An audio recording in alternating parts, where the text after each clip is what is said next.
Assalamualaikum warahmatullahi wabarakatuh.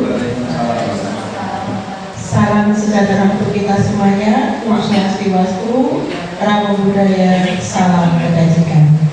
Yang saya hormati Ibu Ani Kristianti sebagai Kepala SD Tanjung Mas, Bapak Ibu guru serta staf karyawan SD Tanjung Mas yang saya hormati pula. Izinkan Bapak Ibu untuk mengawali acara pada hari ini. Saya akan memberikan sebuah pantun. Selendang dipakai warna abu-abu, selendang yang lagi tinggi. Selamat datang Bapak Ibu di acara Triratna Candrasari.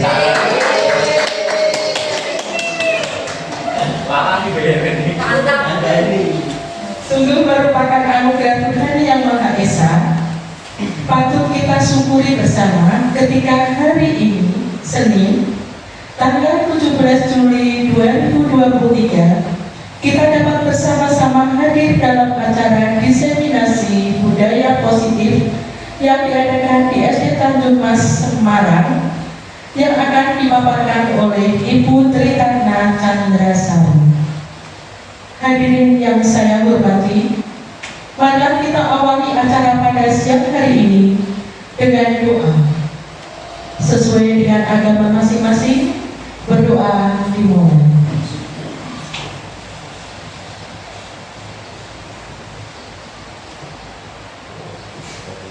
Berdoa selesai. Acara selanjutnya sambutan dari Kepala Sekolah SD Tanjung Mas kepada Ibu Ani Kristianti, disilakan.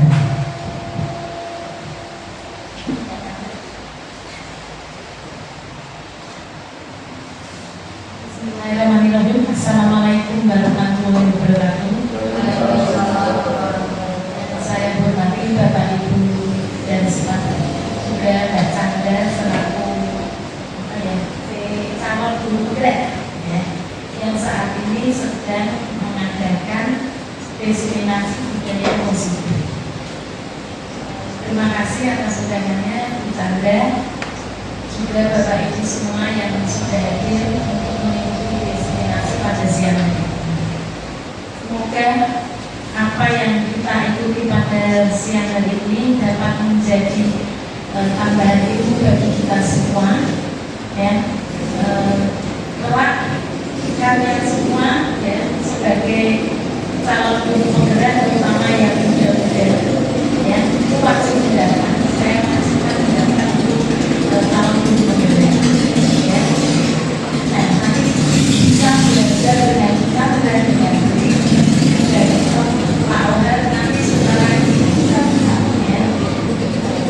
Maka dari itu, marilah kita ikuti nanti acara demi acara ini dengan sebaik-baiknya untuk menambah wawasan ilmu kita, ya,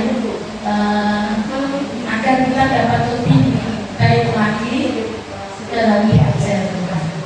Mungkin hanya ini yang saya sampaikan. Terima kasih. Mohon maaf. Assalamualaikum warahmatullahi wabarakatuh.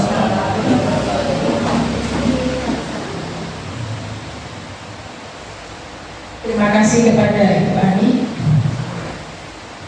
Hadirin yang saya hormati, tiba saatnya kita mengikuti acara ini, yaitu diseminasi budaya positif. Kepada Ibu Chandra, disilakan.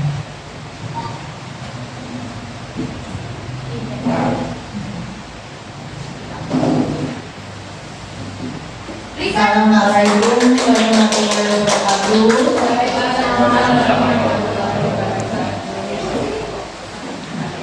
Terima kasih untuk Bu Ani Kristianti dan Bu Ani Kartina yang telah membuka acara saya, dan saya juga mengucapkan terima kasih untuk Bapak Ibu guru semuanya yang telah berkenan meluangkan waktunya untuk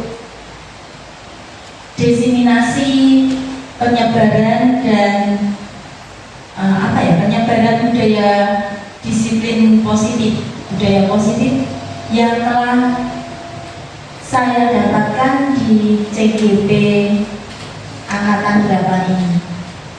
Ini merupakan salah satu bentuk aksi nyata yang harus kami lakukan oleh semua CGP Angkatan 8, dan ini nanti akan dilaporkan dan diunggah di YouTube serta di PMN sebagai bentuk aksi nyata kami.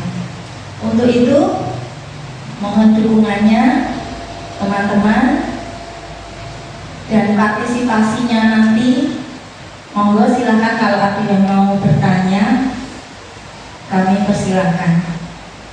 Baiklah, tidak berlama-lama akan saya sampaikan. Ya. Jadi dari awal itu kami mendapat materi tentang filosofi Ki Hajar Dewantoro. Seperti kita ketahui, Ki Hajar Dewantoro yaitu Bapak Pendidikan Nasional Indonesia, di mana perannya itu dari awal sampai sekarang loh masih tetap diakui dan masih digunakan. Nah, salah satu prakarsa dari beliau yaitu tentang tujuan pendidikan. Menurut Ki Hajar Dewantoro, tujuan pendidikan itu kita sebagai guru itu hanya menuntun anak dari segala kodrat yang sudah dipunyai oleh anak, baik kodrat alam maupun kodrat zaman. Kemudian agar apa? Agar mereka dapat mencapai keselamatan dan kebahagiaan yang setinggi-tingginya, baik sebagai manusia maupun sebagai anggota masyarakat. Oleh sebab itu, pendidik itu hanya dapat menuntun. Nah, ini menuntun tumbuh atau hidupnya kekuatan kodrat yang sudah ada di dalam diri anak, agar anak dapat memperbaiki laku hidup dan tumbuhnya kekuatan kodrat anak. Jadi anak itu ketika lahir itu bukan merupakan selembar kertas kosong, Bapak Ibu. Jadi anak itu sudah mempunyai garis-garis halus yang itu merupakan kodrat yang ada pada dirinya, kodrat alamnya. Dan sebagai guru ternyata kita tidak bisa menentukan anak ini mau jadi A, anak ini mau jadi B, tidak bisa. Kita hanya bisa menuntun saja agar anak itu ke jalan yang benar. Jika ada yang keliru kita luruskan, ada yang bengkok kita luruskan. Dan ini juga dalam mendidik kita harus sesuai dengan kodrat zaman.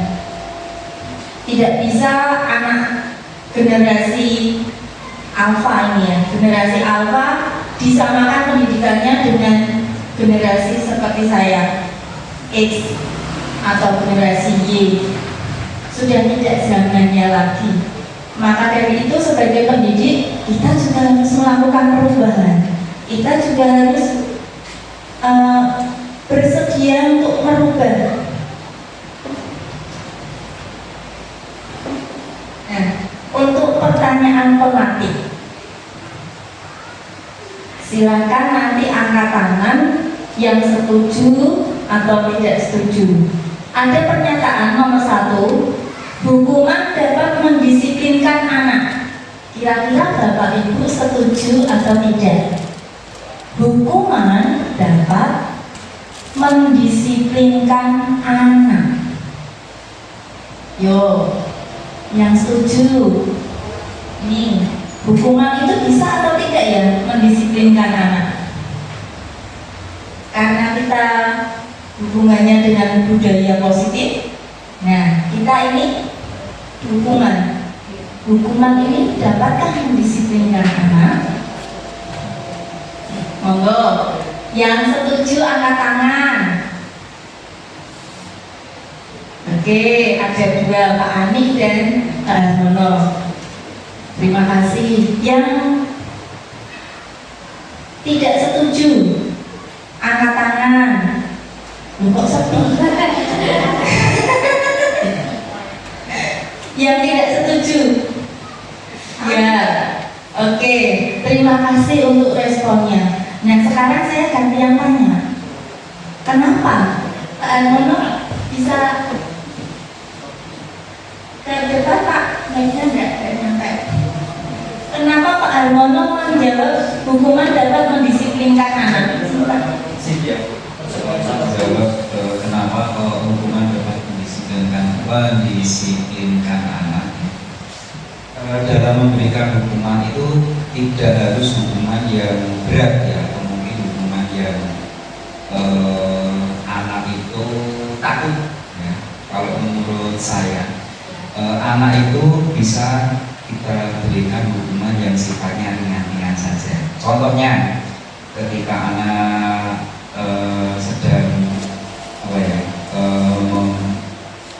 membuat istilahnya membuat kesalahan ya, kita contoh katakan kita beri hukuman yang ringan, misalkan misalkan membuang sampah sembarangan. Sampah sembarangan. Nah, contohnya ketika anak membuang sampah sembarangan, jadi sebagai seorang pendidik kita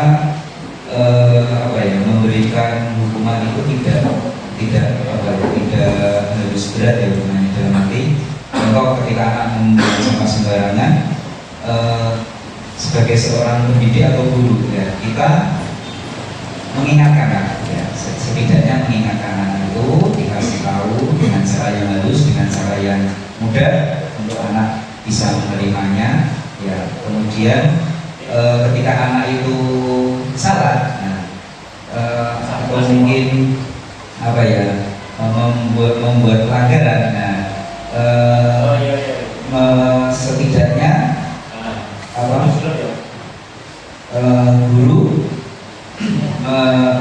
memberi ya, mengingatkan itu, kemudian mengingatkan hukumannya yang ringan. Contohnya semisal membuang sampah sembarangan ya, cukup anak disuruh mengambil saja, kemudian anak disuruh membuang di tempat sampah begitu. Mungkin itu jawaban saya, Bu. Terima kasih. Terima kasih Pak Armono. Tepuk tangan untuk Pak Armono. Ya, itu tadi dari Pak Armono yang mengatakan hukuman dapat mendisiplinkan anak. Setuju, Armono setuju. Sekarang yang tidak setuju, Bu Maya, monggo.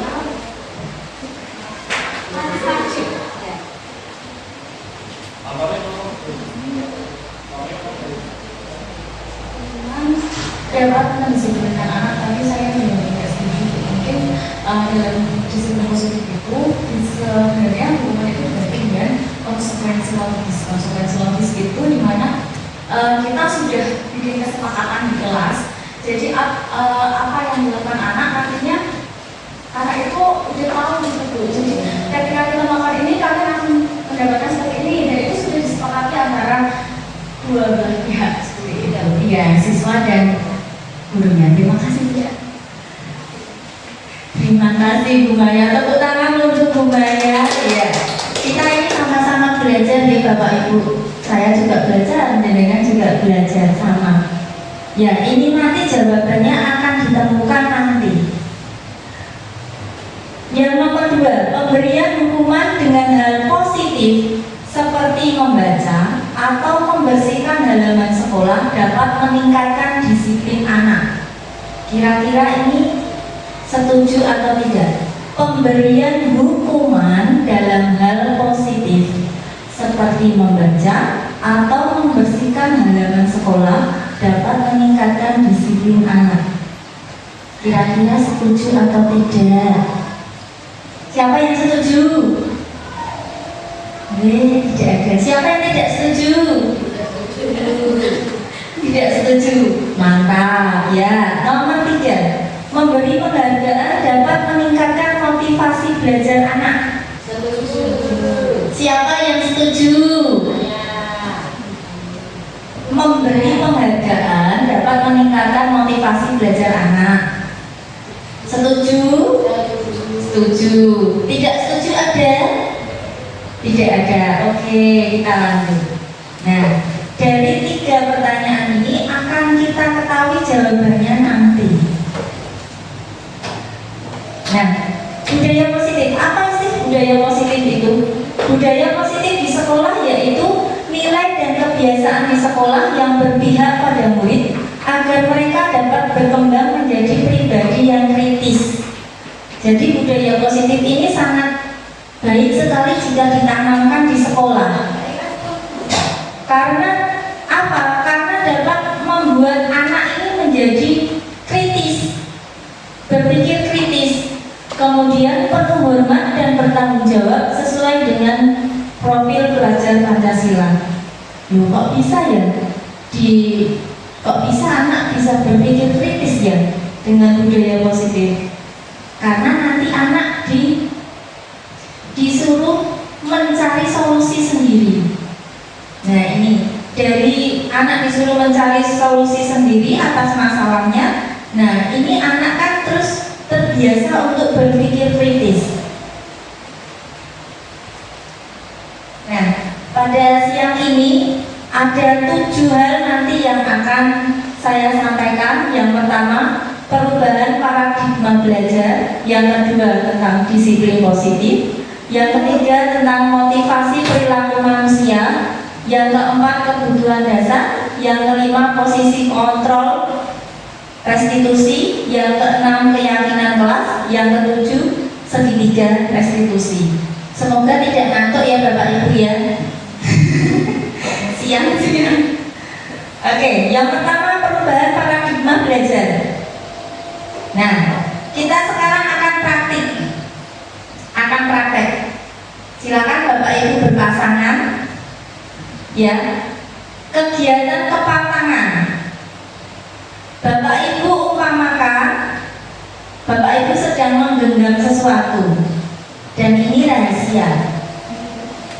Nah, silakan nanti teman sebelah sebagai pasangan Bapak Ibu berusaha membuka kepalan tangan Bapak Ibu.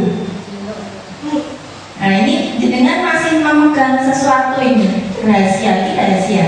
Nah, coba silakan saya beri waktu 2 menit untuk teman sebelahnya berusaha membuka kepalan tangannya. Yang temannya ya laki-laki sampai laki-laki boleh.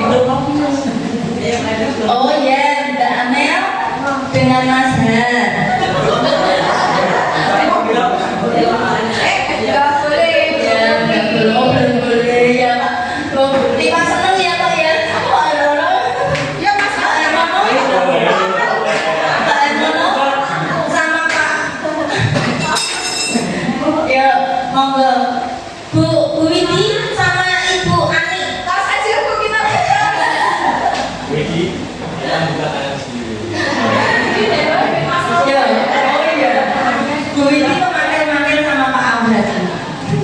Ya, itu boleh dengan segala cara. Boleh dikritiki, boleh diiringi.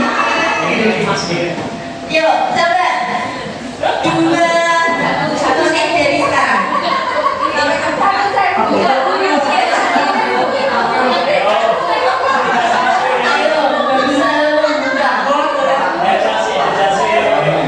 berusaha membuka.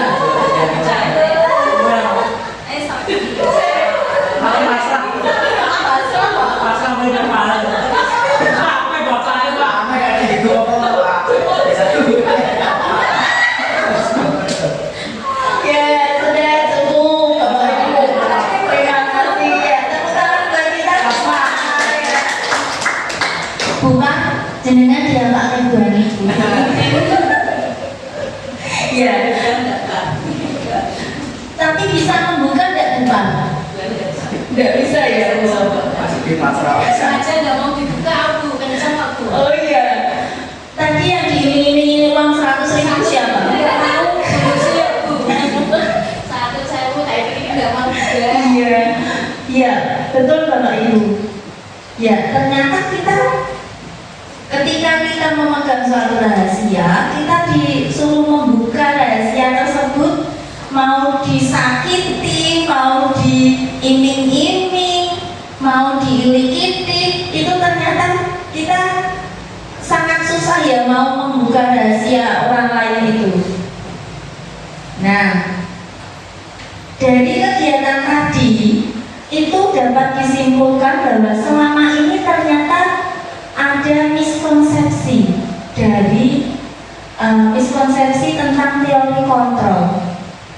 Ternyata kita tidak bisa mengontrol orang lain. Selama ini sebetulnya ilusi. Ilusi guru dapat mengontrol siswa, dapat mengontrol murid, itu ternyata sebuah ilusi. Sebetulnya guru tidak bisa mengontrol murid. Yang bisa menentukan murid mau berperilaku baik, mau berperilaku buruk itu ya dirinya sendiri. Dan ini sudah saya buktikan. Oh, ternyata benar. Saya tidak bisa mengontrol murid. Terbukti dengan apa? Ketika ada anak yang melanggar sesuatu kesepakatan, diulang kembali, berarti kan kita tidak bisa mengontrol dia, walaupun sudah tahu kesepakatannya. Kemudian yang kedua, ilusi bahwa semua penguatan positif itu efektif dan bermanfaat. Nah ini, ternyata penguatan positif itu juga ilusi. Tidak bisa mengontrol, tidak bisa untuk mengontrol murid. Yang ketiga, ilusi bahwa kritik dan membuat rasa bersalah mampu menguatkan karakter.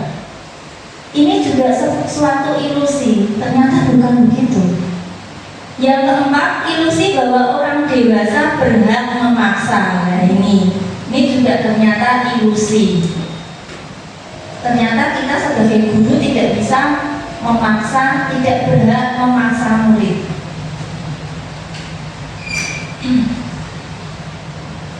Nah, ini adalah perubahan paradigma dari stimulus respon menjadi teori kontrol.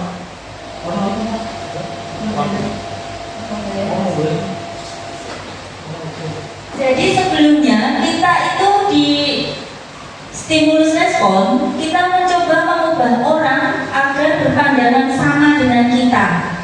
Ternyata tidak bisa. Di teori kontrol tidak seperti itu. Kita berusaha memahami pandangan orang lain tentang dunia. Jadi kita tidak bisa mengubah pandangan orang lain biar sama seperti kita. Tidak bisa. Kita hanya bisa memahami cara pandang orang lain tentang dunia ini. Kemudian perilaku buruk dilihat sebagai suatu kesalahan. Biasanya ini juga terjadi. Anak yang berperilaku buruk biasanya sudah dicap, "Kae lho, ngakale tenanan. Ra iso berubah. Pokoknya wis to, kae ra iso berubah." Nah, terkadang kita seperti itu. Padahal menurut teori kontrol, semua perilaku itu mempunyai tujuan. Kita melakukan sesuatu itu kan pasti punya tujuan. Kemudian yang ketiga, orang lain bisa mengontrol saya. Tadi terbukti kan, jenengan memegang rahasia, diutamakan memegang rahasia. Orang lain mau diiming-imingi, mau tetap tidak mau membuka. Nah itu berarti menunjukkan bahwa orang lain itu tidak bisa mengontrol kita. Paksaan ada pada saat bujukan gagal. Nah ini kita seringnya itu selama ini memaksa kalau sudah gagal dan terus kita memaksa. Yang betul, kolaborasi dan konsensus menciptakan pilihan-pilihan baru. Biasanya kan kita seringnya, kok kita ya, saya merasa sendiri sebagai guru selama ini ketika anak itu tidak manut, terus saya memaksa. Besok kudu harus. Nah itu karena saya merasa gagal. Ketika sudah saya sudah keyakinan kelas sudah jalan, ternyata dia masih mengulangi lagi, tidak mau mengerjakan tugas. Nah, terus saya memaksa, sesuk kudu rampung. Kalau tidak, orang tuamu saya panggil. Nah, itu termasuk mengancam. Sudah memaksa ditambah mengancam. Itu saya Bapak Ibu. Ternyata itu salah. Kemudian model berpikir menang atau kalah. Ini juga salah Bapak Ibu. Dalam teori kontrol, model berpikirnya itu kita menang-menang. Nggak mau lah kita kalah. Iya apa enggak? Nggak mau. Kita maunya ya menang, menang-menang. Itu. Nah, ini perubahan paradigma selanjutnya. Dalam membangun budaya positif, sekolah dapat menyediakan lingkungan yang positif, aman dan nyaman agar siswa mampu berpikir, bertindak, dan mencipta dengan merdeka, mandiri, dan bertanggung jawab. Nah, ini ya yang digarisbawahi. Membangun budaya positif ya sekolahnya harus positif dulu. Kalau sekolahnya, lingkungan sekolahnya tidak positif, ya bagaimana bisa membangun budaya positif? Kemudian disiplin sangat berkaitan dengan kontrol guru terhadap siswa.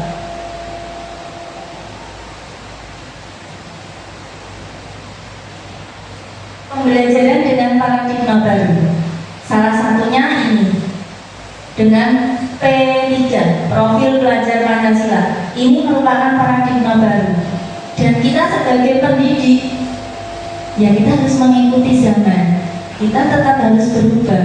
Walaupun kurikulumnya itu selalu berubah, mesti ganti menteri, ganti kurikulum.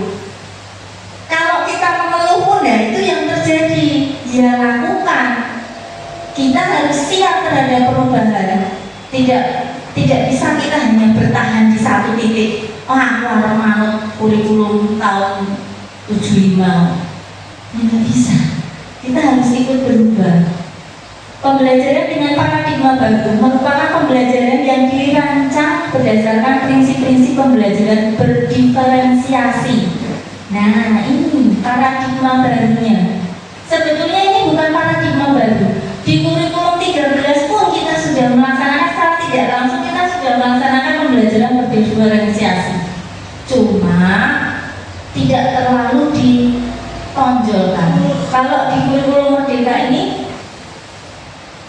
ini harus ditonjolkan, sehingga para peserta didik belajar sesuai kebutuhannya berdasarkan tahap perkembangan sesuai teori psikolog modern untuk mewujudkan profil pelajar Pancasila. Yang kedua, tentang disiplin positif. Ini saya yakin Bapak Ibu sudah fasih ya, sudah katam, karena kita sebagai binaan dari YKKS sudah mengenal apa itu disiplin positif. Jadi ini bisa untuk menjadi referensi kita dalam menanamkan budaya disiplin positif. Nah, disiplin positif. Boleh bertanya sebelum dimulai? Iya. Iya.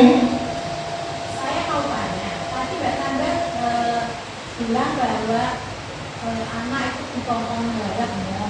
Iya. Dipotong animal. Lalu kita biasanya bilang gini. Jadi kita pokoknya sesuk balap. Jadi naik kakak. Enggak orang tua. Iya.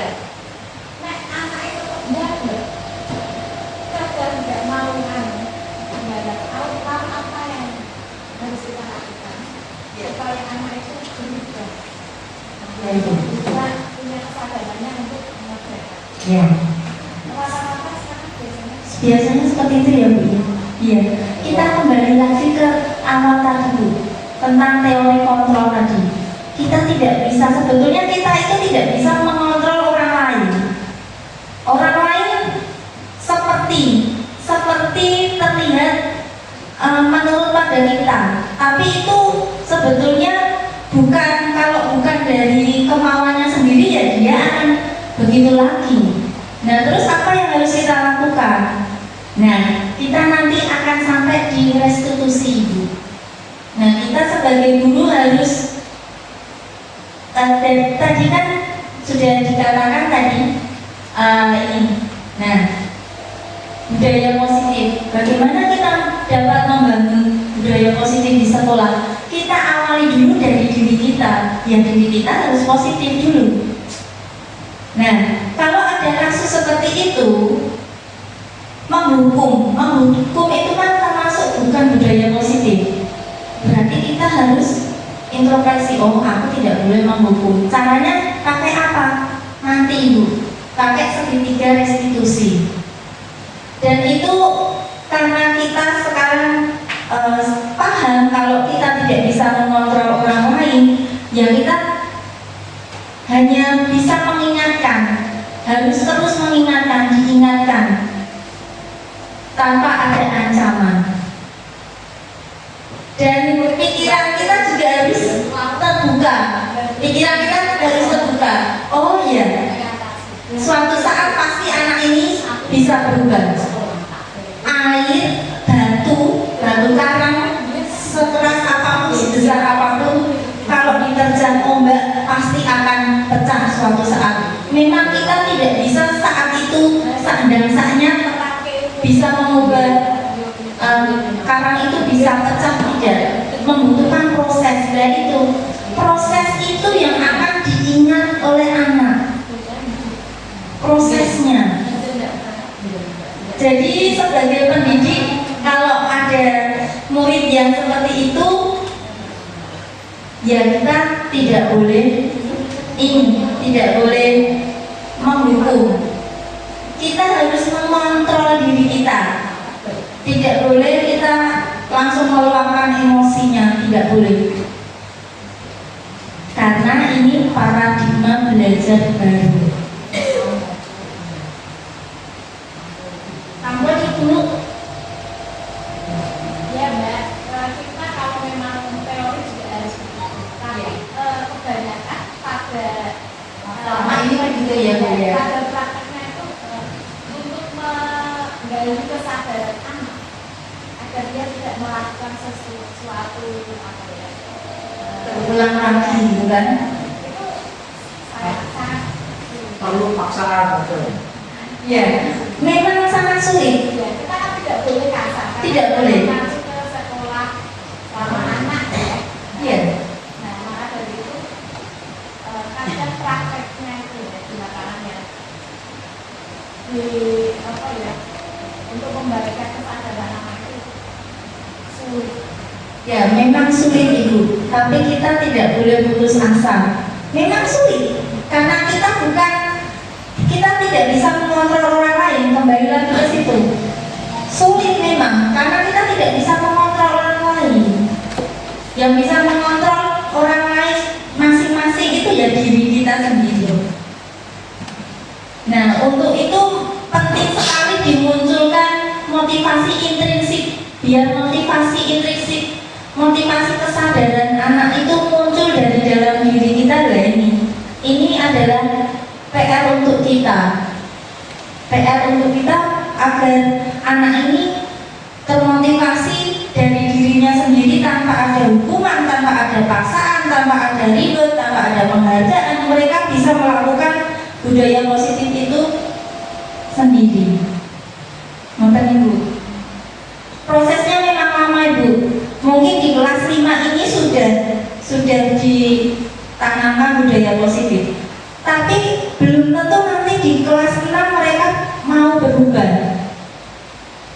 Berubahnya mungkin nanti waktu di SMP, waktu lulus. Bisa itu. Karena itu tidak bisa mengontrol orang lain. Itu.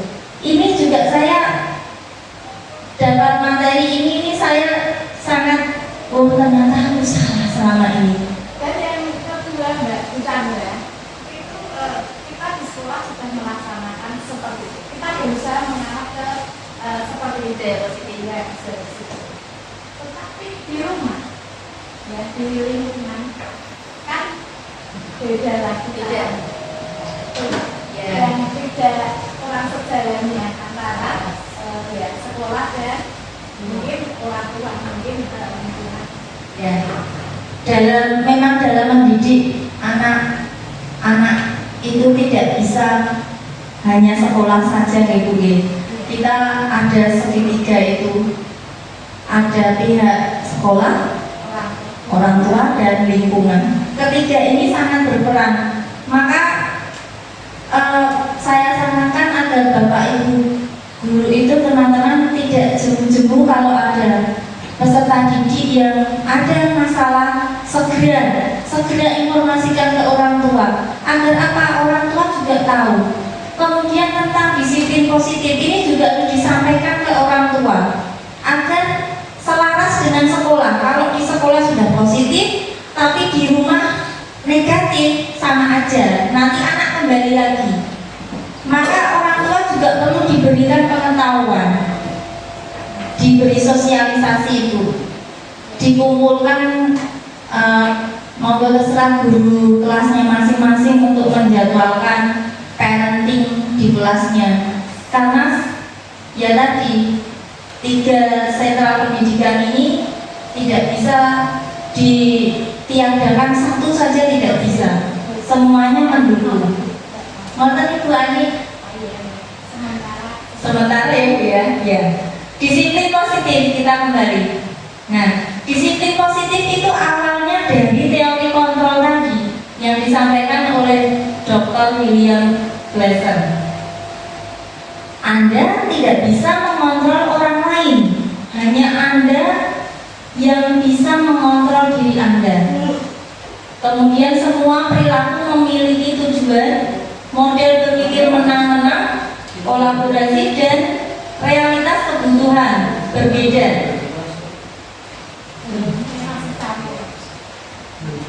Apa makna disiplin?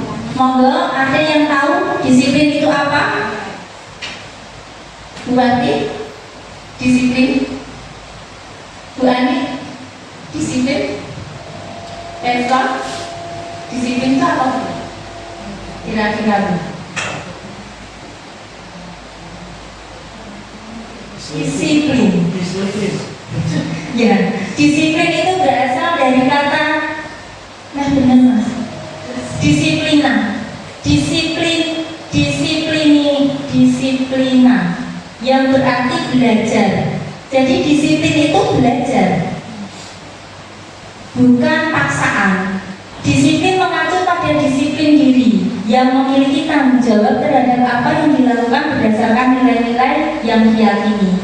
Kemudian disiplin positif merupakan salah satu cara penerapan disiplin yang bertujuan untuk menumbuhkan kesadaran serta memberdayakan peserta didik tanpa imbalan, penghargaan atau ribet, bahkan ancaman atau hukuman. Oh, Bapak Ibu tadi pertanyaannya yang ketiga terjawab. Ternyata ribet itu tidak boleh dilakukan. Loh, kok bisa? Selama ini berarti ya selama ini saya juga sama. Oh, berarti saya salah. Ternyata ribet itu tidak bisa memunculkan motivasi intrinsik dalam diri anak.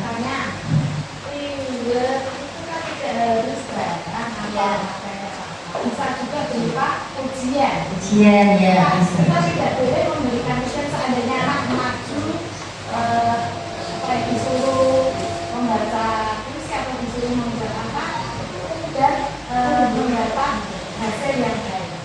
Kan boleh kita memberi tepuk tangan, membantu atau Ya, boleh Ibu.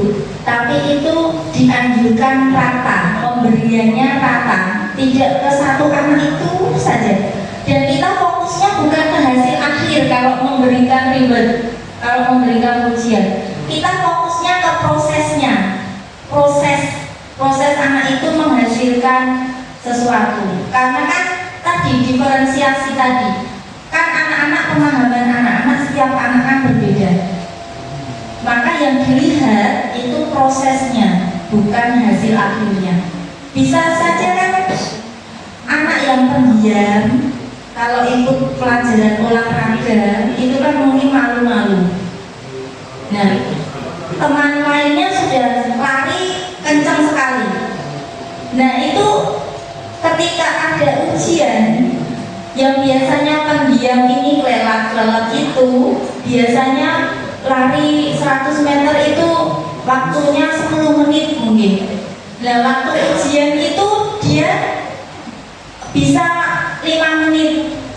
Nah itu malah justru yang diberi penguatan, bukan anak yang lari kenceng, yang sudah terbiasa lari kenceng terus dia mendapat juara 1. Tidak, karena ini proses yang diamati prosesnya, bukan hasil akhirnya. Tapi anak yang lari kenceng, yang lari kenceng itu apa tidak boleh lari prosesnya? Kan dia sudah terbiasa, tidak apa bisa kalau yang anak yang tadi larinya lambat itu kan dia bisa mengontrol dirinya sendiri. Oh aku biasanya aku kelelap setelah diberi tahu, diberi masukan oleh gurunya itu kan, terus dia muncul motivasi. Oh aku nanti mau belajar lari yang baik.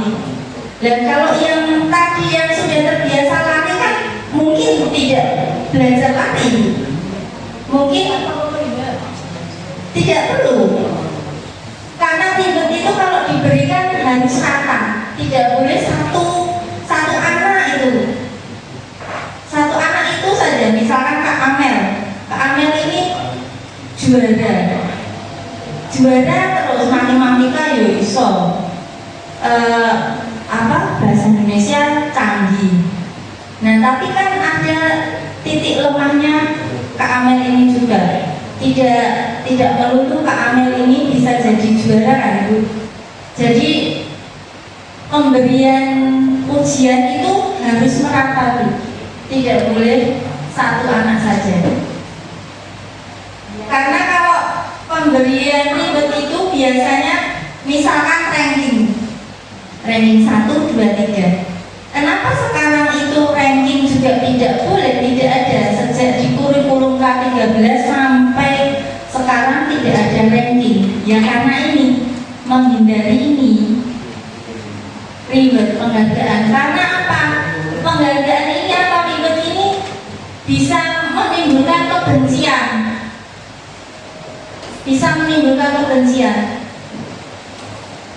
Tidak bisa memotivasi semuanya. Kalau Mbak Amel selalu diberi ujian, yang akan termotivasi itu selalu mesti Kak Amel.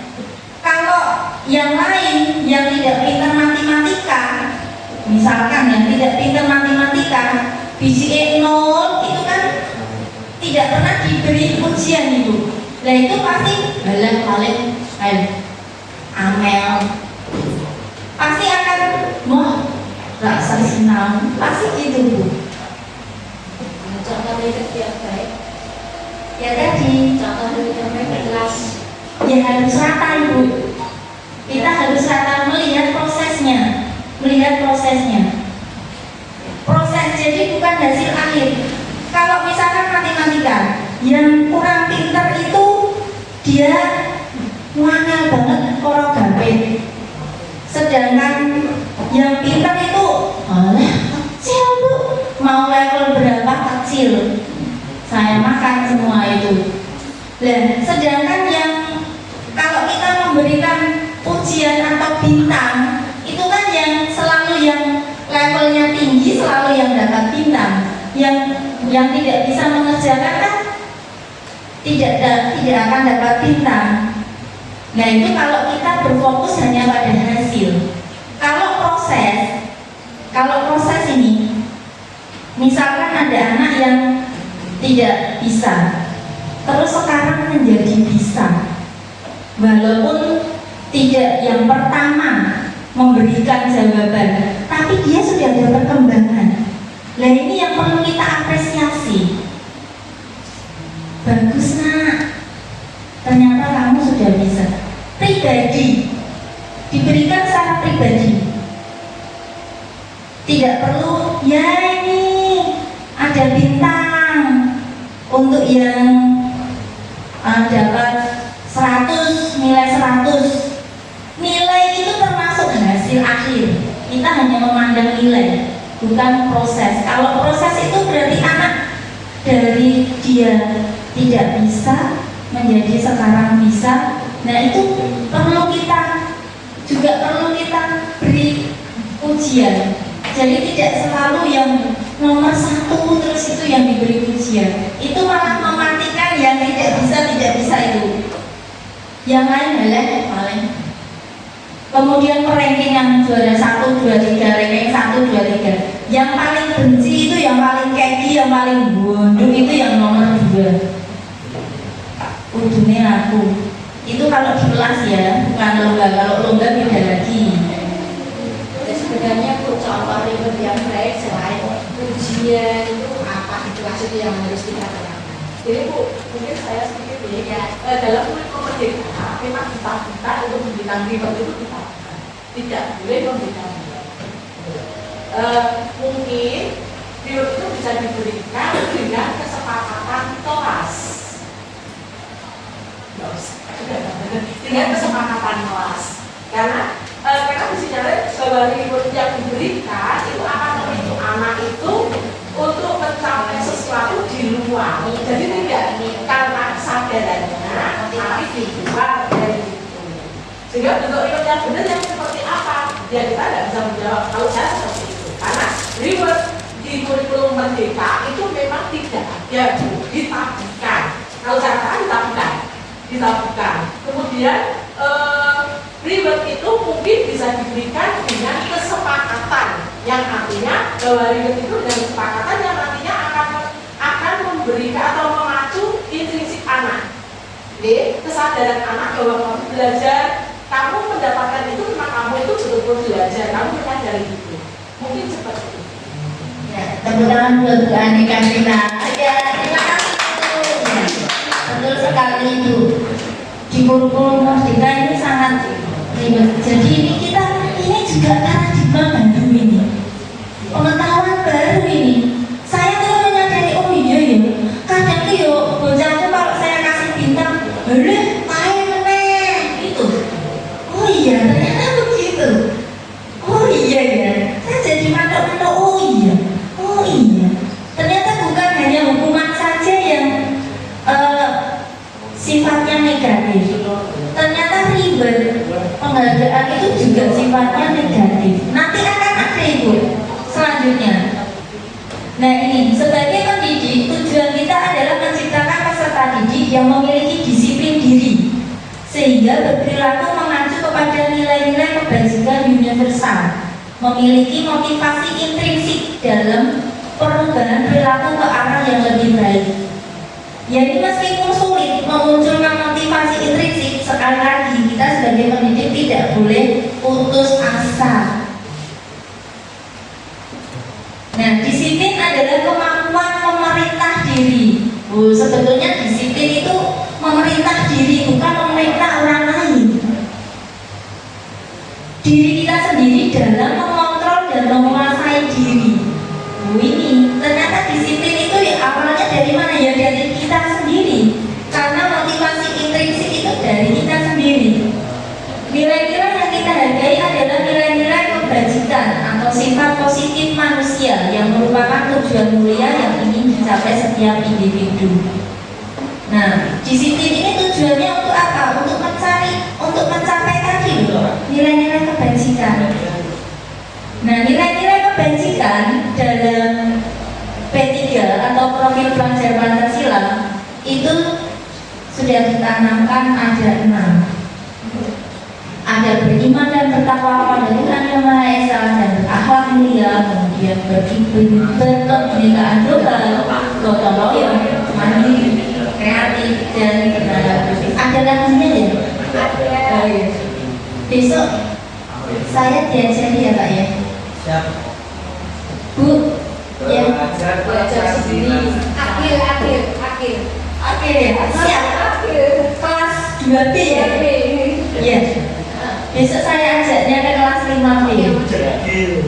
Kemudian menurut IBO itu nilai-nilai kebajikan ada toleransi, rasa hormat, integritas, mandiri, menghargai, antusias, empati, kreativitas, kerjasama, komitmen, kemudian keterampilan hidup, life skill itu dapat dipercaya, lurus hati, mendengar yang aktif, tidak merendahkan orang lain, memberikan diri yang terbaik. Nah, sudah sampai ke poin ketiga, yaitu motivasi perilaku manusia. Setiap perbuatan yang dilakukan oleh manusia semuanya memiliki tujuan. Tidak ada manusia berbuat sesuatu tanpa tujuan, selalu ada tujuan. Nah, motivasinya ini, teori motivasi perilaku manusia, ada motivasi eksternal, ada motivasi internal. Nah, motivasi eksternal itu untuk menghindari ketidaknyamanan atau hukuman. Aku tak makan dasi ben ora dijewer bercanda. Nah, itu berarti termasuk motivasi eksternal. Berarti dia menghindari hukuman. Aku tak ngambil topi beda sih kalau upacara biar tidak berdiri di depan. Itu termasuk motivasi eksternal. Kemudian untuk mendapatkan imbalan dari orang lain atau institusi, ini juga motivasi eksternal. Seperti tadi, ribet ini tidak mengajarkan anak untuk dia memiliki tumbuh motivasi internalnya. Karena kalau sudah ada ribet, ayo yang nanti nilainya 100 dapat bintang. Nah, itu berarti dia hanya ingin mendapatkan imbalan. Ini sangat tidak disarankan. Kemudian yang ketiga, untuk menghargai diri sendiri. Nah, untuk menghargai diri sendiri ini termasuk motivasi internal. Kemudian yang keempat, kebutuhan dasar manusia. Dari perilaku kita, perilaku murid itu selain ada motivasinya, juga ada kebutuhan dasarnya. Kebutuhan dasar manusia adalah segala sesuatu yang kita lakukan untuk mendapatkan apa yang kita inginkan. Seluruh tindakan yang kita lakukan memiliki tujuan tertentu, dan semua usaha terbaik yang kita lakukan adalah dalam rangka agar kebutuhan dasar kita terpenuhi. Nah, manusia ini sebetulnya ada 5 kebutuhan dasar, dan sebagai pendidik kelima-limanya ini harus kita pahami, sehingga ketika nanti seseorang murid, seorang anak melakukan kesalahan, nah ini kita harus paham, anak ini ternyata mencari sesuatu yang belum terpenuhi. Dan kebutuhan dasar manusia itu apa saja? Yang pertama ada bertahan hidup. Bertahan hidup itu hubungannya dengan makanan, pakaian, tempat tinggal, keamanan, kesehatan. Kemudian anak-anak itu juga butuh, manusia juga butuh kasih sayang dan rasa diterima. Kemudian penguasaan. Yang keempat, kebebasan. Yang kelima, kesenangan. 5 kebutuhan dasar manusia ini jika satu saja hilang, maka anak akan mencari sesuatunya yang hilang itu, dengan itu mencari-cari itu. Sebetulnya anak itu kalau dia membuat masalah, berarti ini 5 kebutuhan ini ada yang hilang, ada yang belum terpenuhi.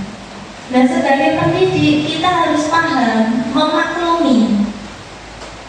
memaklumi, sehingga nanti akan tercipta sebuah disiplin positif. Mungkin kalau Akil dulu sih kan sering cerita, Akil itu tidak mau diam, selalu bergerak. Ya, tapi pinter Bu, bisa dibandingkan dengan yang lain, dia bisa. Tapi setelah pekerjaannya selesai, ya dia langsung muter-muter. Nah itu berarti akil itu ini dia butuh kesenangan, iya dia butuh kebebasan. Nah sebagai pendidik kita harus memahami ini. Kalau anak terus gimana? Akil itu, lah tenang bu, tidak mau sekolah nanti bu, malah nanti dia berbuat hal yang negatif, lebih dari hanya muter-muter. Udah bertanya-tanya. Iya.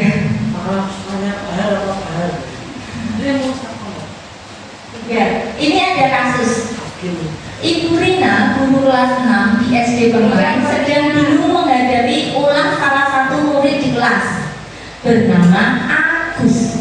Beberapa anak telah datang dan mengeluhkan Agus yang seringkali meminta bekal makan siang mereka dengan paksa. Kasus ini Bu. Jika Anda menghadapi situasi seperti Bu Rina, apa yang akan Anda lakukan? Menurut Anda, kira-kira apa alasan Agus melakukan hal itu?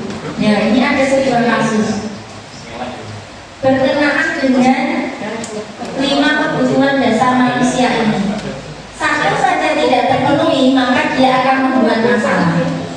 Nah ini, Agus ini seringkali meminta bekal makan siang temannya dengan paksa. Nah kira-kira kebutuhan dasar apa yang belum Agus penuhi, yang belum dipenuhi? Kasih sayang, bertahan hidup, ada lagi cari perhatian. Bisa tidak cari perhatian? Bisa? Bisa. Kasih sayang? Bisa. Kesenangan bisa tidak? Bisa kesenangan. Wah ternyata komplit 5 KB. Nah ini karena sebuah teks, tidak dengan video, jadi kita tidak tahu sebetulnya kenapa ini kok mintain jajan makanan temannya, kan tidak ada di situ. Entah orang tuanya yang tidak memberi atau dia bosan. Nah ini bertahan hidup, survival. Agus lapar dan orang tuanya tidak membawakan bekal. Nah ini bisa ganggu kan? Bisa mintain. Kemudian yang kedua, love and belonging. Teman Agus jadi perhatian, ya betul berani cari-cari perhatian. Iya, bukan ke temannya saja, juga gurunya juga caper. Dia diperhatikan. Kemudian yang ketiga, kekuasaan, power. Dia merasa hebat karena temannya jadi takut. Mungkin mintanya dengan ancaman. Ya iya.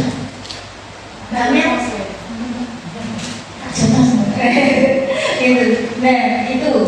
Kemudian freedom, kebebasan. Agus merasa bosan dengan bekal yang dibawakan orang tuanya. Bisa. Bu Maya ada stick. Kok aku bisa minum gue? Bisa kan? Terus mau minta paksa. Kemudian Agus hanya iseng. Dia menikmati ekspresi wajah temannya yang kesal, fun, kesenangan. Ada loh yang senang lihat temannya menderita, marah, senang.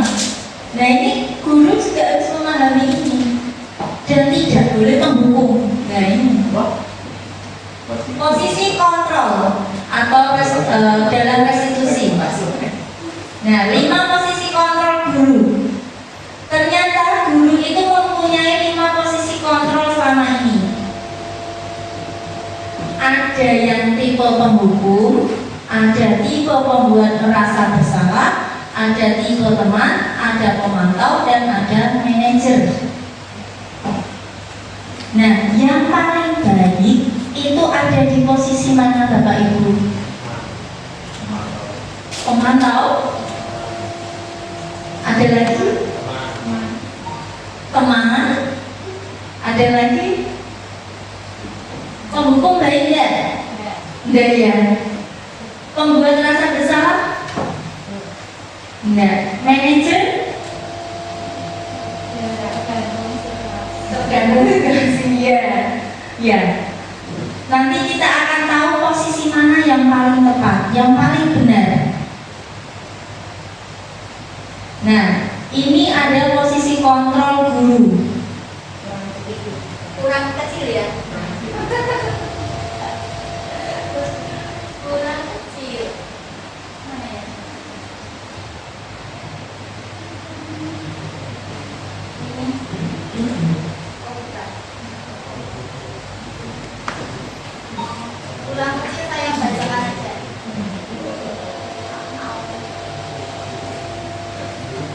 Ya, ini sebetulnya yang ada di identitas gagal itu sebagai penghukum dan pembuat merasa bersalah. Dan 5 posisi kontrol ini saya menyadari saya pernah berada di sini. Ini salah satu refleksi juga untuk saya. Kemudian ada identitas berhasil atau sukses. Itu ada di tipe teman dan tipe pemantau. Kemudian identitas berhasil yang sukses yang kedua itu menghargai diri sendiri, itu ada di manajer. Dan kita dihadapkan itu ada di posisi manajer. Nah, ciri-ciri kalau kita sebagai penghukum itu guru berbuat menghardik, menunjuk lagi, menunjuk itu ternyata kita sebagai penghukum.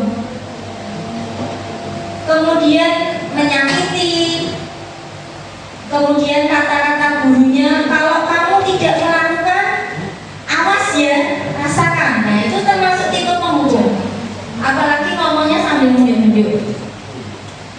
Awas ya, nggak buat PR lagi ya. Ini, habis lah itu. Sambil menengah, sambil nunjuk-nunjuk. Wah.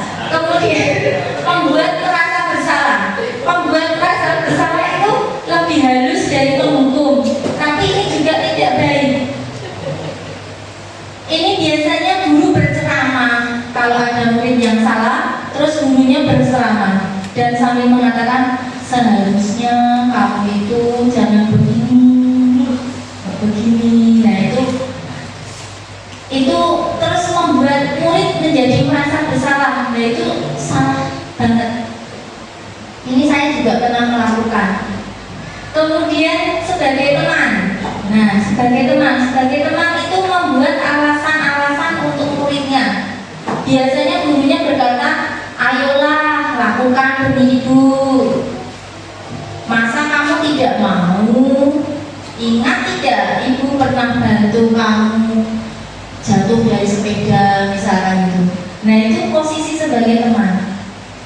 Ayolah, masuk kamu tega nanti ibu dimarahi kepala sekolah. Nah itu juga tidak bagus. Walaupun sudah memposisikan diri sebagai teman, lebih bagus dari ini, tapi belum. Kemudian tipe pemantau itu menghitung dan mengukur apa peraturannya. Nah ini itu tipe pemantau. Jadi ayo buang sampah sembarangan. Nah harusnya bagaimana, konsekuensinya apa kalau membuang sampah sembarangan. Nah itu termasuk di tipe pemantau. Kemudian tipe manajer itu berdialog dari mengajukan pertanyaan-pertanyaan yang memunculkan ide siswa, yang memunculkan kreativitas siswa untuk menjawab sesuai dengan keyakinan atau kesepakatan sekolah atau kelasnya. Itu tipe manajer. Bagaimana nanti pelaksanaannya akan di materi selanjutnya. Nah ini contoh penerapan 5 posisi kontrol guru. Ada kasus siswa tidak memakai atribut lengkap saat upacara bendera. Kalau sebagai penghukum, gurunya mesti langsung memberi hukuman. Nah itu.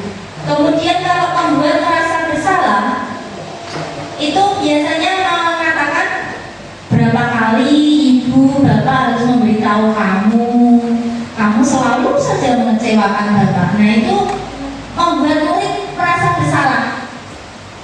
Kemudian yang tipe teman, ayo dong ikuti aturan sekolah, tolong bantu ibu ya, sekali ini aja. Ya sudah, tidak apa-apa, lain kali jangan sampai berbuat seperti ini lagi. Itu tipe teman. Tipe pemantau, kamu sudah melanggar peraturan sekolah, kamu tahu konsekuensinya. Nah setelah upacara kamu beli atribut ya ke koperasi dan jangan diulangi lagi. Nah tipe manajer itu berbeda. Dia menanyakan, apakah kamu tahu kesalahan? Kira-kira bagaimana kamu memperbaiki kesalahanmu? Gitu. Nah jadi murid dibiasakan untuk berpikir, dia salahnya di mana? Terus memperbaikinya bagaimana? Bukan dengan ancaman atau bukan dengan konsekuensi yang sudah disepakati bersama. Kalau konsekuensi yang sudah disepakati bersama itu berarti anak sudah tahu, oh kalau aku membuang sampah sembarangan berarti saya harus memungutnya, terus itu. Oh kalau saya menumpahkan air di meja berarti konsekuensinya saya harus ngelapi meja biar bersih lagi. Itu. Kalau tipe manajer tidak begitu. Mari simak video berikut. Nah ini penerapan contoh.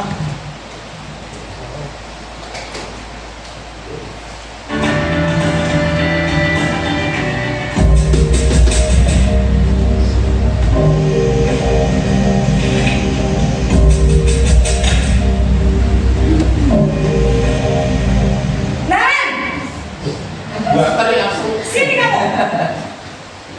Boleh sopoi. Selamat pagi Bu. Selalu terlambat. Kamu deh, pasti terlambat. Maaf Bu. Ada bani ya. Kapan sih kamu tidak terlambat? Malas sekali ya kamu jadi anak. Saya Dasar pemalas. Gak kapok-kapok sih kamu. Sudah berapa kali terlambat? Sana, kamu keliling lapangan basket 2 kali. kenapa saya harus keliling lapangan basket Bu? Kenapa? Kamu melawan ibu. Berani-beraninya jawab. Sudah terlambat, masih berani jawab pula.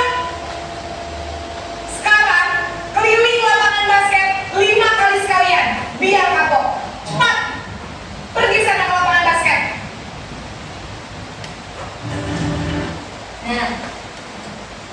Nah, itu tadi contoh tipe penghukum. Biasanya seperti itu, matanya melotot, suaranya tinggi, kemudian menjatuhkan murid, mempermalukan murid juga itu. Nah, sekarang kita ada di posisi pembuat merasa bersalah. Widi.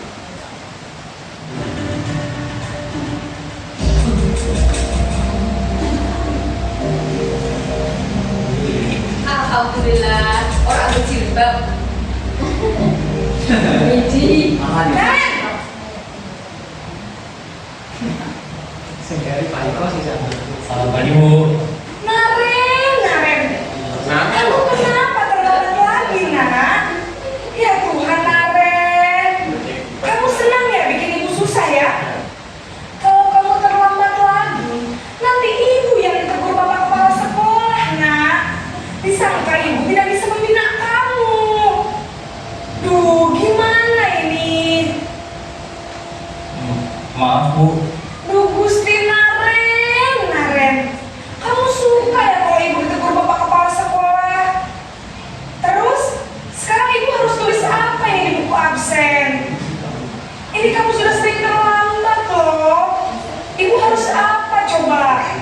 Maaf Bu. Maaf sekali. Ya sudah, lain kali jangan bikin ibu susah lagi ya nak ya. Ibu tidak akan kuat lagi kalau kamu gini terus. Bisa jantungan kalau ibu ditegur bapak kepala sekolah.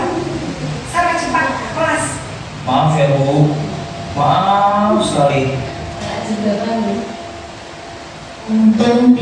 jembatan. Oh, berarti saya aman. Bu Widi aman ya Bu Widi? Aman banget. Ya, ini tipe pembuat merasa bersalah. Jadi siswa ini dibuat seperti dia itu benar-benar bersalah. Nanti Bu Chandra kalau dimarahi kepala sekolah bagaimana, kamu gak kasihan ya sama Bu Chandra ya? Itu termasuk kita membuat siswa merasa bersalah, dan itu tidak bagus. Ini apa tidak saya lakukan? Saya lakukan. Tapi sekarang sudah insya Allah. Selanjutnya, Posisi pembuat rasa bersalah berbicara dengan nada tenang. sekarang posisi teman.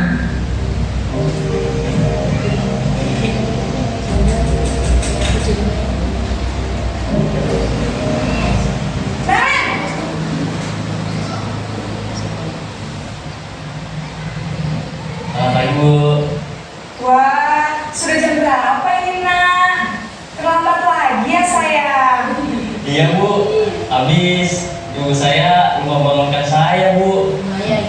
Kamu malah menyalahkan ibu kamu. Kamu bukannya anak yang larinya paling kencang. Kok terlambat sih?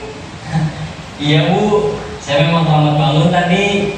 Jadi biarpun saya lari kencang, tetap gak terkejar Bu. Ya sudah sana, nanti lain kali larinya lebih kencang lagi ya. Biar gak terlambat lagi. Bikin seneng ibu, demi ibu.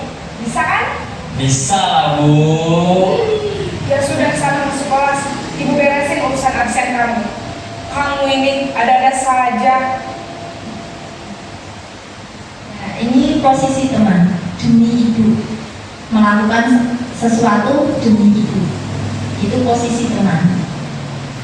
Dan gaya bicaranya santai, tidak seperti yang tipe penghukum. Selanjutnya, tipe pemantau atau monitor.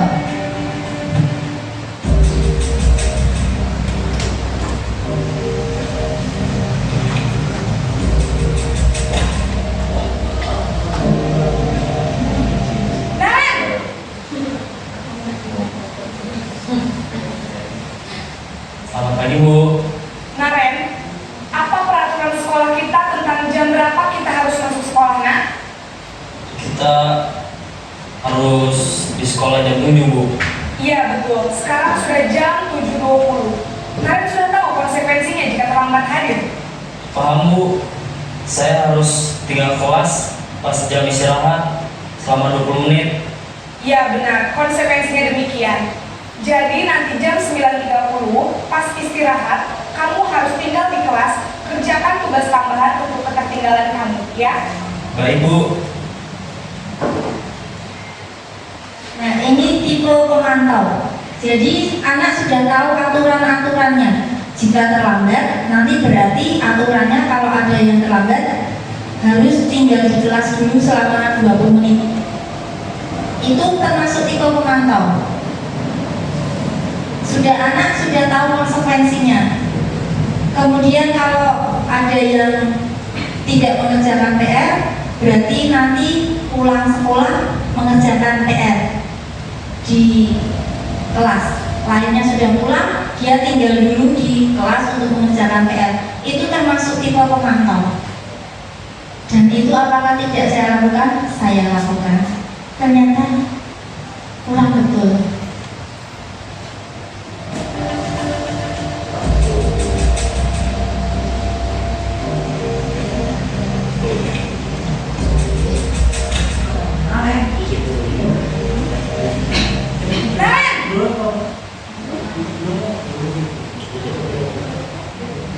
Selamat pagi Bu. Selamat pagi Naren. Maaf Bu, saya terlambat.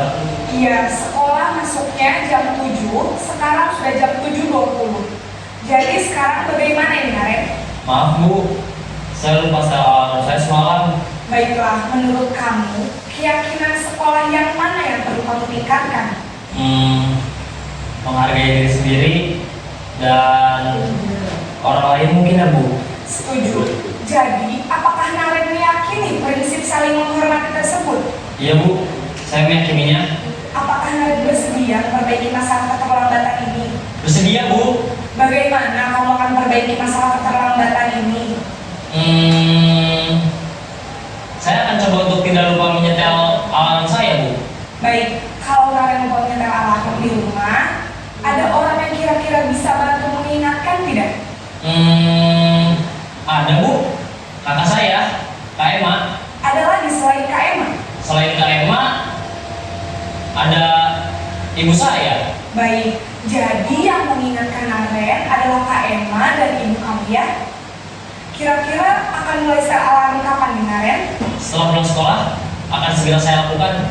Baik, jadi Naren akan setel alarm untuk bangun besok pagi dan akan diingatkan oleh kakak dan ibunda Naren ya. Ada lagi yang mungkin perlu dilakukan Naren agar tidak terlambat bangun lagi? Tidak ada Bu. Baik Naren, terima kasih untuk kerjasama kamu. Sekarang kamu perlu kembali ke kelas untuk belajar. Baik Bu, terima kasih. Ya, ini adalah tipe manajer. Jadi anak diajak berdialog, dia memperbaiki masalahnya dengan ide-ide dia sendiri. Dan guru ini hanya menguatkan, menambah jika perlu. Jadi ide untuk memperbaiki kesalahannya itu ya berasal dari diri siswa itu sendiri. Nah, ini tugas kita sebagai guru. Kita harus ada di posisi kontrol sebagai manajer. Selanjutnya tentang keyakinan kelas. Nah, keyakinan kelas ini adalah nilai-nilai kebajikan atau prinsip-prinsip universal yang disepakati bersama secara universal lepas dari perbedaan agama, suku, negara, dan bangsa. Ini lebih akan memotivasi seseorang dalam dirinya. Jadi tidak termotivasi lagi dengan eksternal, takut dihukum, takut apa itu. Nah, keyakinan kelas. Mengapa harus keyakinan kelas? Bukan peraturan kelas.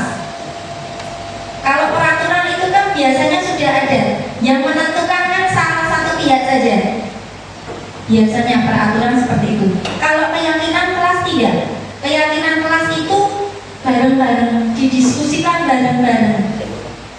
Kalau keyakinan di kelas berarti antara guru dan siswa-siswa didiskusikan bersama.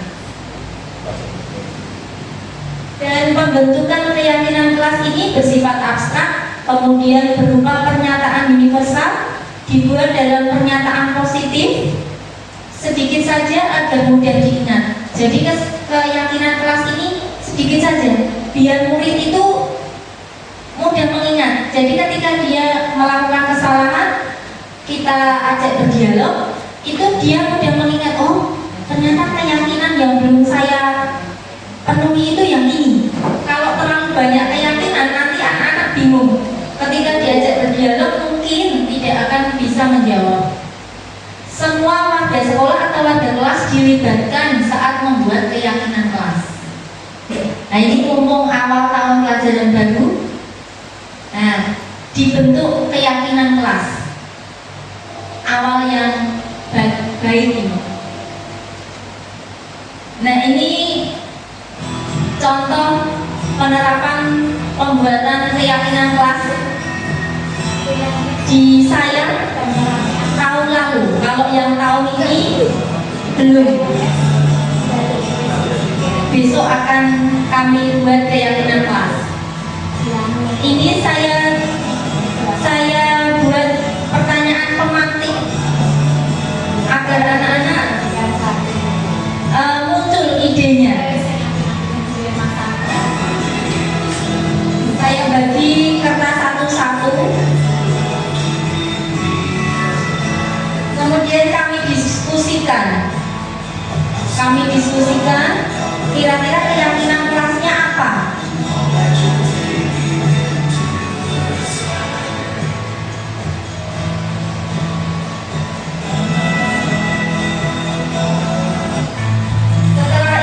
Setelah semua selesai berdiskusi, sepakat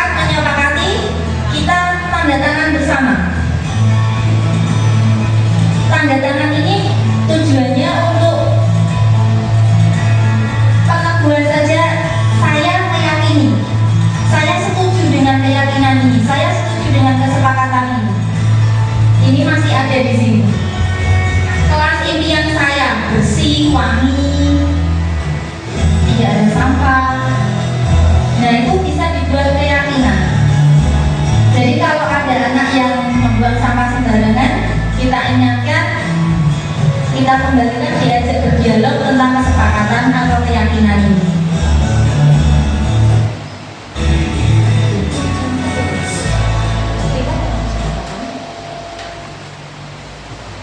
Yang terakhir yaitu segitiga restitusi. Nah, segitiga restitusi ini suatu proses dialog yang dijalankan oleh guru agar dapat menghasilkan murid yang mandiri dan bertanggung jawab. Nah, segitiga restitusi inilah cara kita berdialog. Jadi kalau di dalam sekolah ramah anak itu anak diajak dialog. Nah, bahasa kerennya itu restitusi. Dalam restitusi itu ada 3 tahap atau 3 segitiga restitusi. Yang pertama itu menstabilkan identitas. Yang kedua, validasi tindakan yang salah. Jadi tindakan yang salah anak-anak itu harus divalidasi. Kemudian yang terakhir yaitu menanyakan keyakinan. Nah, menstabilkan identitas itu untuk membuat anak yang merasa gagal karena berbuat salah menjadi positif terhadap dirinya. Jadi tidak, salah nek umumi, kita tidak boleh begitu. Kita menstabilkan dulu, stabilkan anak biar dia itu tidak merasa bersalah, dia tidak merasa gagal. Contohnya itu kita bisa berkata, ibu bapak juga pernah melakukan kesalahan. Karena setiap manusia kan selalu pasti berbuat salah. Tempatnya salah. Iya, tempatnya salah. Berbuat salah itu wajar. Nah, itu adalah kata-kata dari menstabilkan identitas. Biar anak itu stabil. Orang dulu. Jadi kalau kita di posisi membuat rasa bersalah, itu membuat anak itu merasa gagal dan anak bisa kecewa. Kemudian setelah menstabilkan, kita memvalidasi tindakan yang salah. Kamu pasti punya alasan mengapa melakukan hal itu. Nah, membantu murid mengenali basic need atau kebutuhan dasar yang ingin dipenuhi. Ini berhubungan dengan 5 kebutuhan dasar anak. Nanti anak akan menjawab. Kemudian yang terakhir menanyakan keyakinan. Setelah anak tahu kesalahan letak salahnya di mana, baru kita masuk ke keyakinan. Apa keyakinan klasika? Nilai-nilai apa yang telah disepakati bersama? Nah, itu termasuk dalam menanyakan keyakinan. Anak melihat kesalahannya dihubungkan dengan norma sosial dan norma dan nilai-nilai yang mendasari manusia berinteraksi dengan orang lain. Ini contoh penerapan segitiga restitusi. Ini juga tugas dari CDP. Kita disuruh ada tugas membuat segitiga restitusi.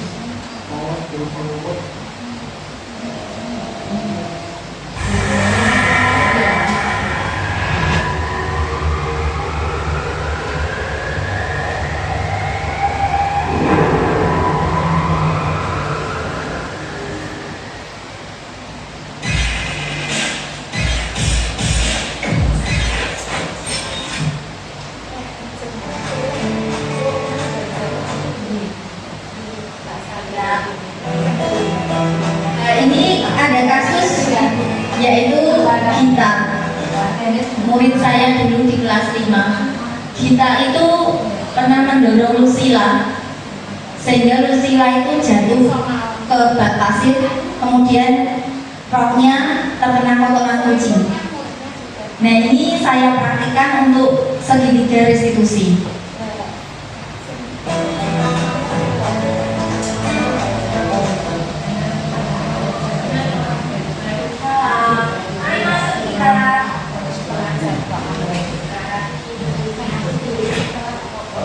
Ini anak kemudian diajak berdialog.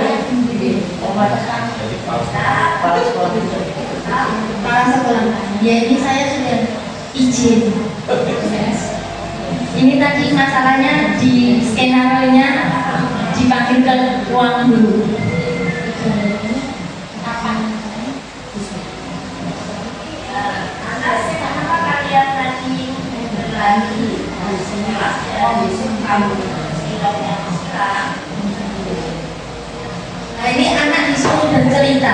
Bener nggak ini? Bohong nggak ini ceritanya?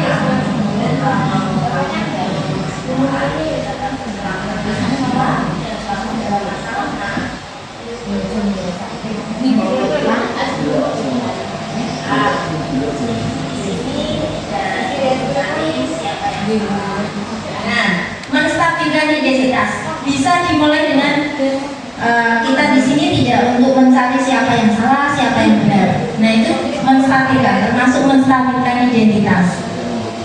Ya, justru membuktikan. Kemudian tanggapan yang kedua.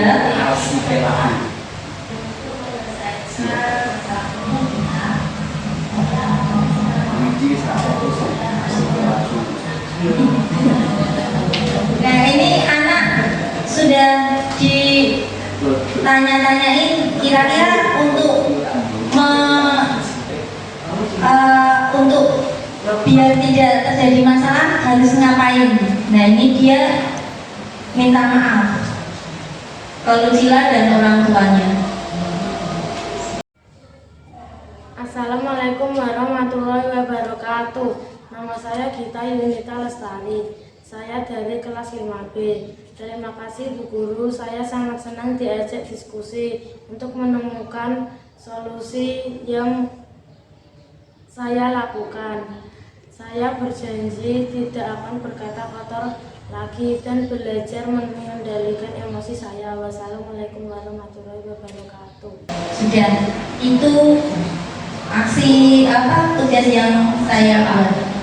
Matur nuwun, terima kasih sudah selesai paparan dari kami. Sebentar.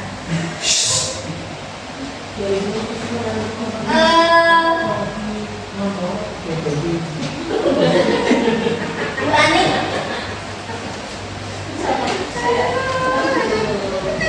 itu adalah paparan dari saya. Mohon maaf jika ada salah-salah kata, saya kembalikan kepada MC. Terima kasih. Wassalamualaikum warahmatullahi wabarakatuh. Terima kasih Bu Chandra atas paparannya. Semoga apa yang dipaparkan dapat bermanfaat untuk kita. Ada yang ditanyakan Mas Sigit? Ya. Monggo. Sini aja. Nggih. Tadi kan diunturkan adanya restitusi.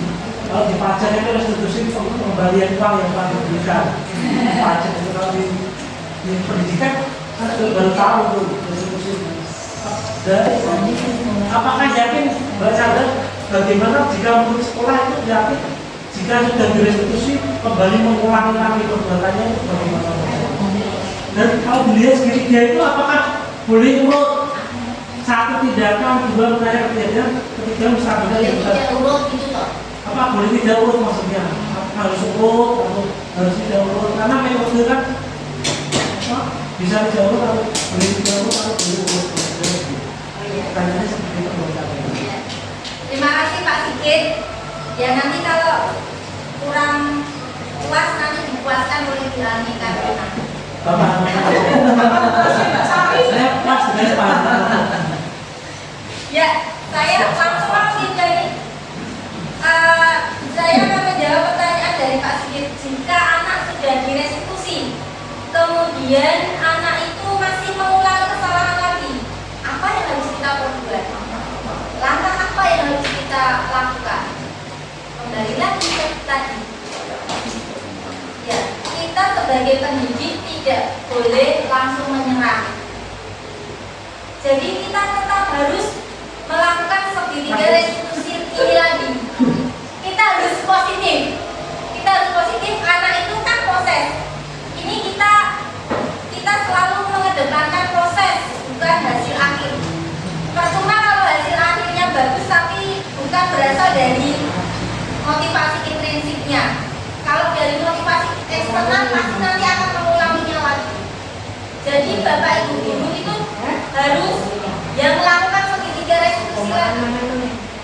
Kemudian kalau ada guru yang tidak melakukan segitiga restitusi, langsung marah-marah itu.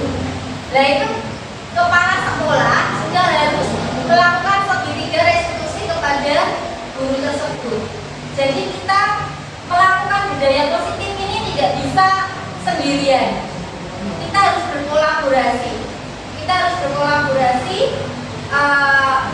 satu tujuan, kemudian kita harus konsisten. Kalau kita sudah sadar, kalau kita disiplin itu mulainya dari saya, dari diri saya sendiri.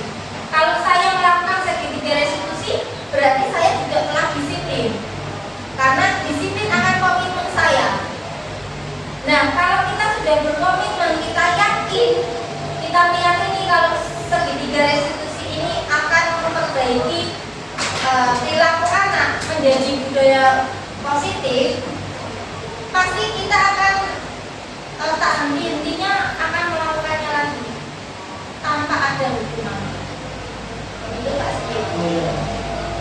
Kemudian pertanyaan yang kedua, dalam segitiga ini tahapannya apakah boleh dibolak-balik? Itu nih. Kalau saya menjawab itu tidak boleh, Pak. Jadi ya harus urut. Kita stabilkan dulu mentalnya anak, stabilkan dulu anak itu biar dia tidak merasa bersalah. Kalau dia selalu merasa bersalah, nanti dia isinya nangis, takut. Bukannya membuat orang sadar akan kesalahannya itu baik ya? Ini di sini tadi tidak ada. Kalau apa? Kamu sadar kesalahan enggak? Berarti kita harus membuat pertanyaan formatif yang bisa menyadarkan dia. Kreativitas guru ini. Dari menstabilkan identitas, kemudian kita validasi tindakannya. Caranya ya semua manusia itu pernah salah, termasuk guru aja. Semua manusia pernah marah. Kalau diganggu pasti marah. Termasuk Pak Guru itu termasuk validasi.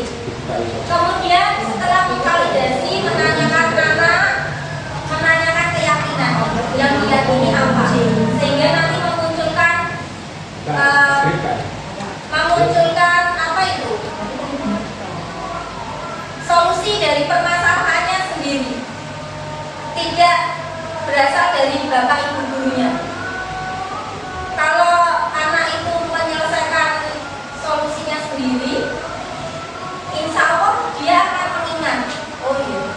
Dan guru juga tidak boleh terus berhenti mengingatkan.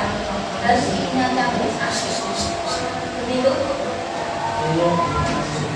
Terima kasih Pak Sigit. Terima kasih, Sigit. Saya mau bertanya. Oh iya. Terima kasih. Wah, dia mau satu. Tiga boleh. Tiga boleh. Waalaikumsalam warahmatullahi wabarakatuh. Tadi terima kasih atas kesempatan yang sudah diberikan ke saya. Saya hanya mau bertanya. Saya mau bertanya. Tadi dikatakan bahwa budaya positif itu adalah hasil dari harus ada kolaborasi dengan bersama warga sekolah. Pertanyaan saya, ketika ada salah satu guru yang tidak mau diajak kerjasama atau katakanlah dia mau menang sendiri, apa solusi yang harus kita lakukan? Ya, terima kasih. Tinggal.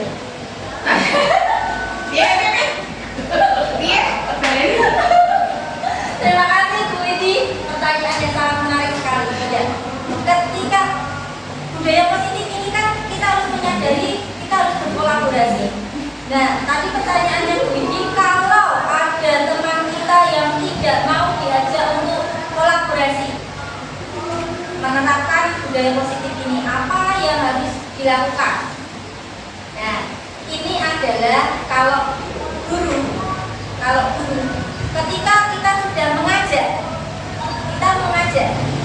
rekan sejawat kita untuk melakukan budaya positif, kemudian teman tidak mau,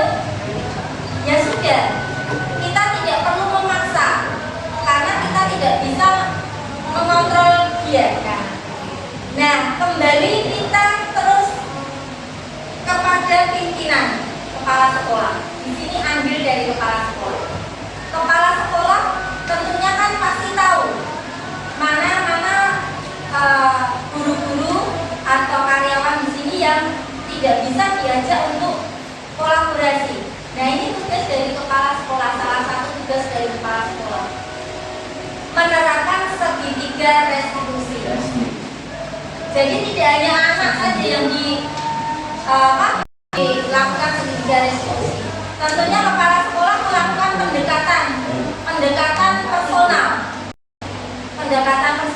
diajak diskusi, diajak berdialog, menerapkan segitiga restitusi.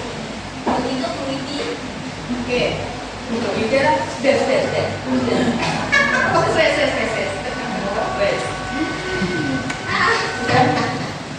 Tidak ada yang bertanya ya? Ya sudah.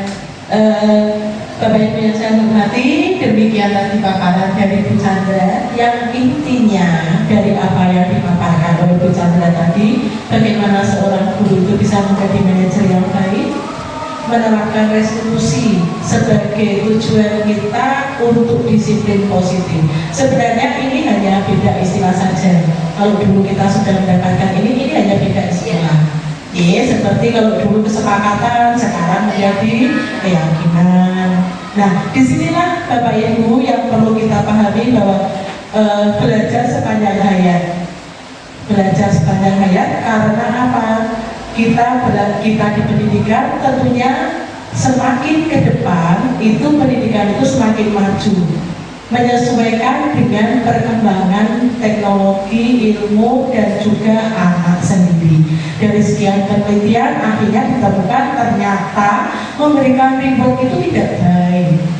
Nah, itu baru kita ketahui di kurikulum 13 kita harus memberikan reward, ternyata di kurikulum Merdeka kita tidak boleh memberikan reward dengan beberapa alasan, nanti panjenengan cari sendiri. Jadi kalau anak-anak kita mengatakan, "Wih kan zamannya ibu, orang zamannya saiki." Nah, itu ada benarnya juga. Ya. Mungkin itu, semoga apa yang sudah dipaparkan bermanfaat untuk kita, untuk kemajuan SD Tanjung Mas juga. Mari yang baik kita gunakan. Oke, hanya itu yang bisa saya sampaikan. Terima kasih Bu Chandra, terima kasih juga untuk Bapak Ibu guru semuanya. Kita akhiri untuk acara pada siang hari ini dengan bacaan hamdalah bersama-sama. Terima kasih. Wassalamualaikum warahmatullahi